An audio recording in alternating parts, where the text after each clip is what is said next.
जेव्हा आपल्याकडे रात्रीचा भात उरतो ना, तेव्हा आपण काय करतो, कांदा टाकून फक्त फोडणी देतो. पण मी आज काहीतरी वेगळं करणार आहे. चला सांगते. हे रात्रीचा भात होता माझा उरलेला. उभा कांदा कट करून घेतलेला आहे. कच्चं बटाटू घेऊन साल काढून खिसून पाण्यातून धुवून यात टाकलेलं आहे.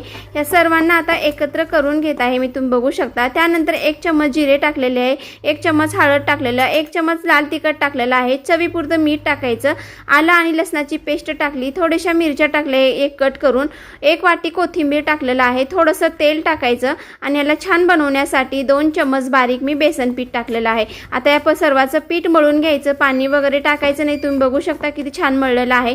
तेल गरम झालेलं आहे. आता याचे वड्या करून मी याला तळून घेणार आहे. हे बघा सर्व वडे मी करून घेतलेले आहेत. त्याला एक एक करून तळून घ्यायचं. टाकल्या वेळेस लगेच झारा लावायचं नाही, 2 मिनिट थांबायचं आणि त्यानंतर दोन्ही साईडनं छान तळून घ्यायचं. तुम्ही याला सॉससोबत पण खाऊ शकता. तुम्हाला आवडली तर नक्की ट्राय करा. चॅनलला लाईक सबस्क्राईब करा. बाय.